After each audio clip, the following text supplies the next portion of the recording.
alone.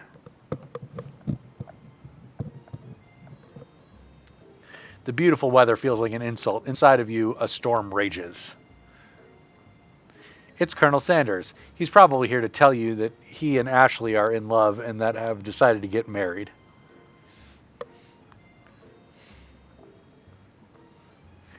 And he won't even ask you to cater his wedding because you're a terrible chef and an awful person. You try to hide from him, but he approaches you directly. I know you're hurting right now. Not just from the devastating loss, but from that run-in with the mixer and the small fire. We should get that checked out. I'm fine. Can't you just leave me alone? I'm a loser. I'm not fit for your fryer. I'll never be a master chef.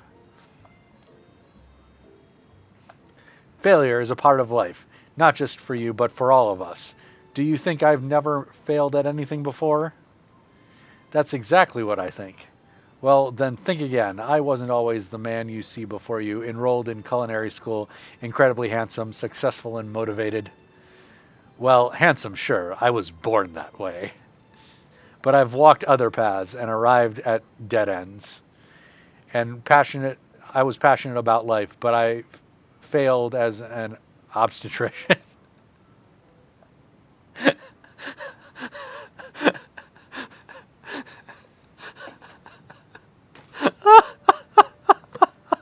Someone Google that shit for me, please. I need to know if that's true.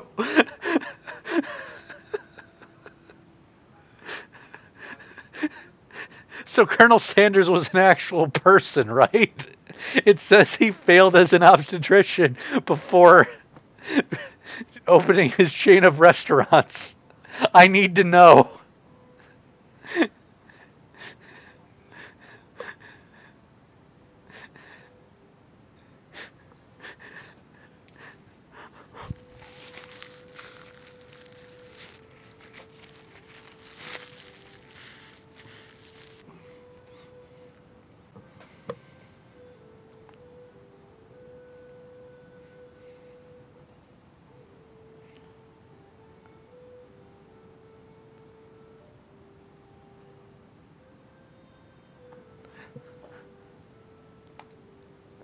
I was passionate about justice, but I failed as a lawyer.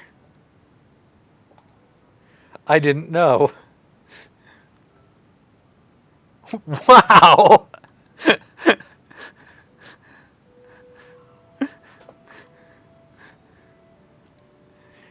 People see my delicate ribbon tie and my well kept beard and assume that I've got it all together, which is true now, but it hasn't always been.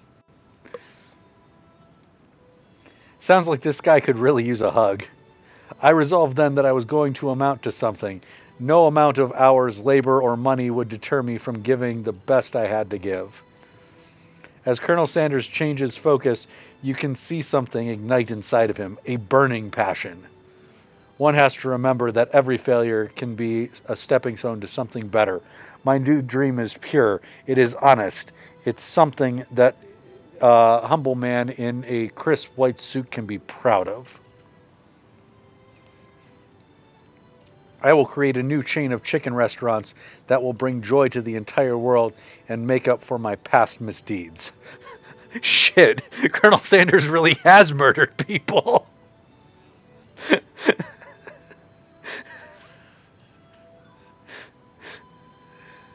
Yay, says Pop.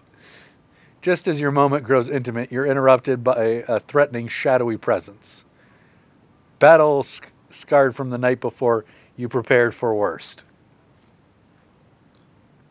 It's the Spork Monster. Borko? It is I. I know I said I wouldn't be back, and after the whole fight to the death thing, maybe you don't really want to see me anymore, but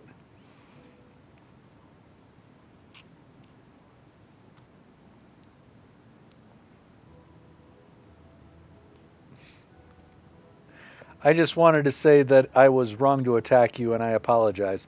I know what it's like having to always look over your shoulder. Monster problems, am I right?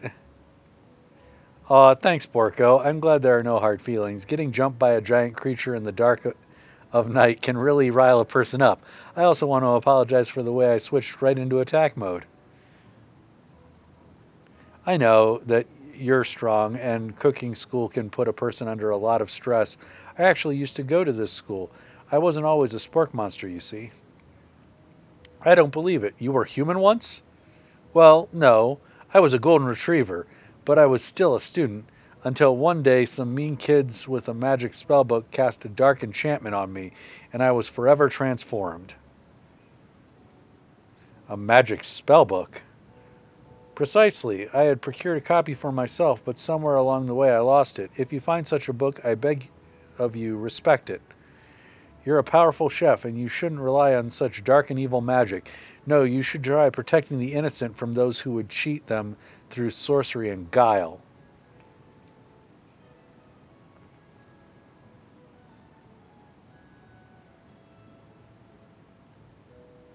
The Spork Monster's true form? His true form is a golden retriever.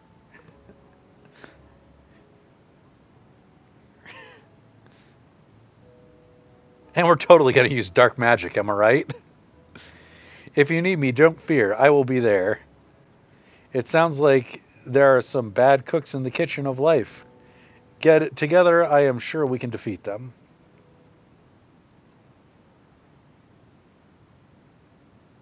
Come back to my hideaway and we can discuss. Aw, Colonel's inviting us to his place. A personal invite. You can't imagine what Colonel Sanders' home must be like, but it sounds like you're about to find out. Stepping inside Sanders...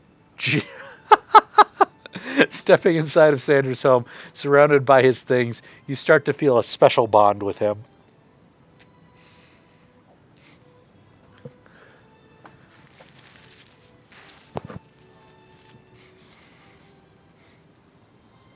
It looks like you live such an exciting life, Colonel Sanders. Every day can be an adventure if you approach it with the right attitude. Long ago, I made the decision to never stop searching and never stop working, never stop imagining. Have you been working on any new recipes of your own lately? I'm always excited to talk about food with another ambitious chef.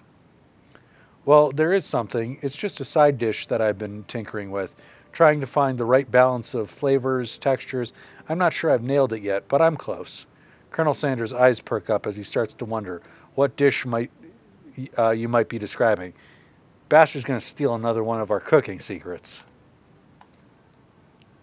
It's meant to pair with something spicy or something crispy. Both, perhaps? Now you've got him right where you want him. Should you reveal your new creation to him or keep it a secret just for you? We going to whip it out?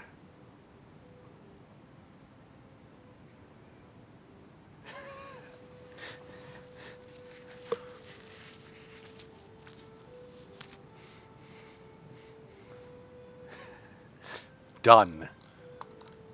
You describe that you're as ready as you'll ever be to share your original cooking with Colonel Sanders. Before you can talk yourself out of it, you decide to dive in head first. You reach into your lunch bag for a special dish that you've been keeping on ice all day. I present to you my original coleslaw. The shredded cabbage dish glistens in the light of Colonel Sanders' Lux hideaway. Magnificent. Together you chow down on the creamy slaw until just a spoonful remains in the bowl. Do you mind if I hold on to the last bite? I'd like to have it around so that I can admire its taste later and think back on this moment. You could offer to make him more, but it seems like a very sentimental kind of guy. Sure, why not? Please make yourself comfortable. I'll be back in just a moment. You realize that now would be a perfect time to do some snooping. Around the room are various items that you can look at closer. Each item seems to radiate memories and emotions. Tap on an item to discover more about the Colonel. What do we want to look at, guys?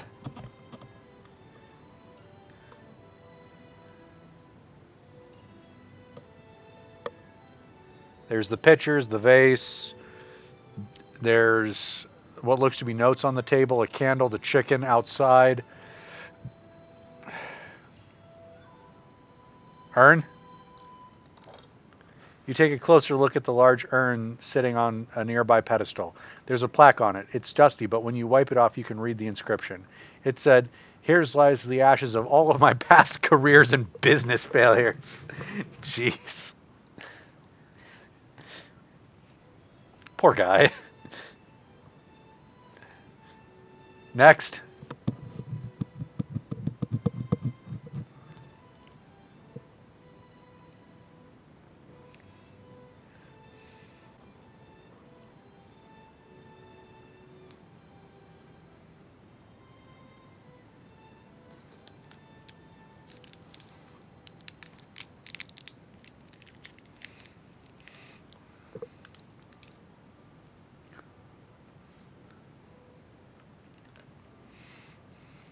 There's a baby, there's a camel, there's a Kentucky, and there's what looks to be a camera.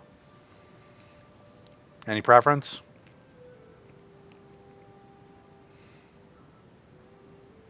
Camel meat from earlier.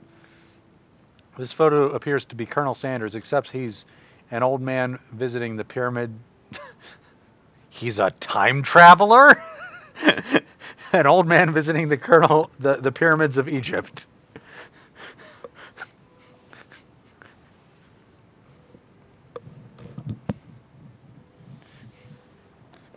All right, Dan, hit us with your time paradox theory. I know you're screaming silently.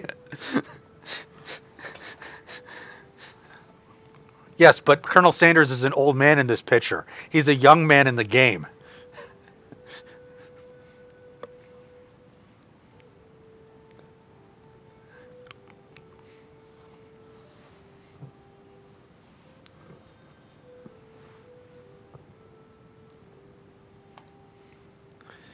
Maybe this is where he discovered one of his secret herbs and spices.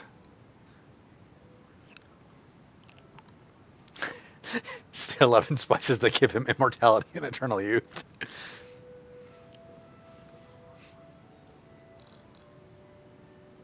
There's the outside, the chicken, notes, candle, 3 more pictures.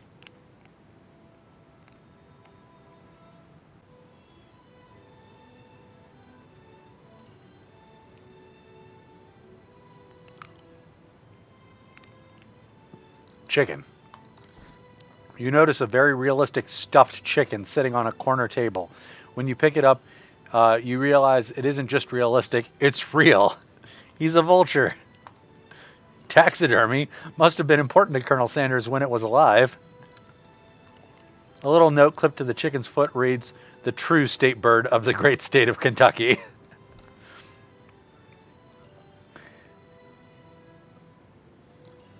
Oh, the door opened.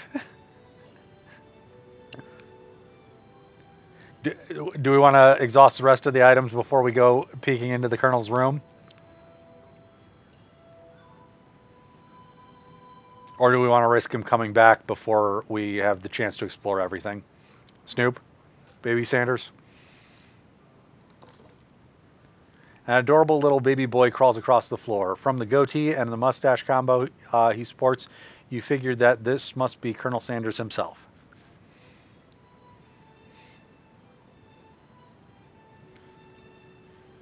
That, or maybe it's the drumstick that he seems to be waving like a rattle.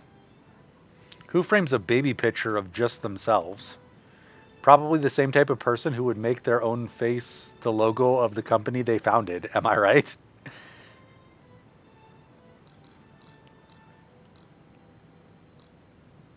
We'll do the other picture. Out of the frame photos shows an old man who looks a bit like Colonel Sanders standing with a friend. They hold fried chicken drumsticks and appear to be cheering with them. Aww.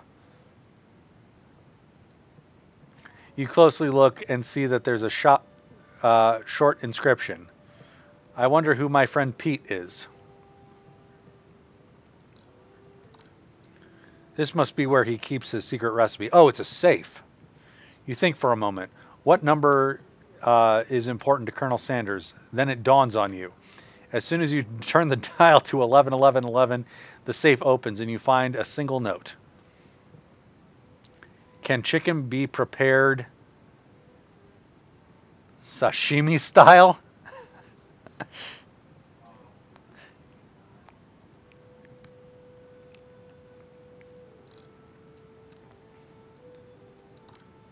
You gaze out the window across the vast lake and mountain range beyond.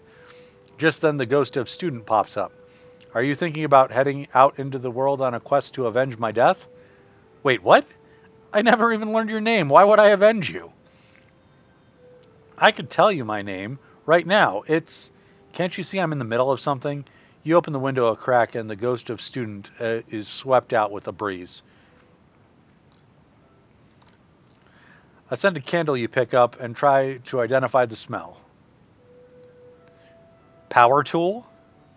Freshly scratched collar, starch collar? Piece of wood floating in lake? Summer of 69? No, it's one of those secret recipe ingredients. It's an even longer blank.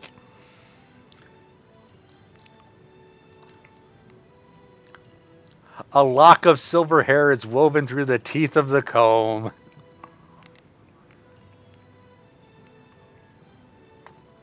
Upon further inspection, you realize that the hair therein isn't just silvery in color. It's actually made of spun silver. Now we can peep on him. You open the door to Colonel Sanders' closet and find a row of his signature white suits hanging within. You take one off its hanger and try it on. The jacket is a bit big for you, but it's soft and comfortable. You give yourself a deep hug, breathing in its scent. They say that home is where the heart is. Is this what they meant? Before you can look any further, you hear Colonel Sanders returning. He has a new dish that he has been working on, and he wants you to taste it. You try and act casual until he asks you why you're wearing his jacket. I don't... This isn't creepy. I don't usually loan those out, but I must say it does look good on you. Oh crap, the jacket. You forgot to take it off. You decide that now is your moment and you make the big move. You tell him you're cold, or you fess up and tell him the truth. What do we want to do?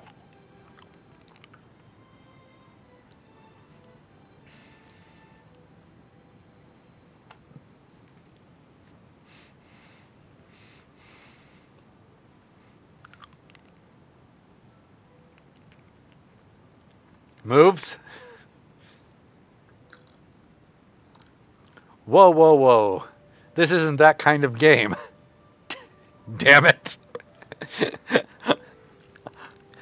What kind of game is it then? Look at the Colonel's face.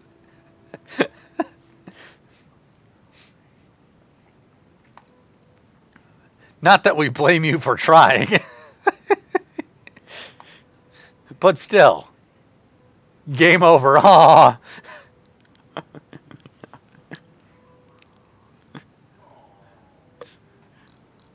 If we try again.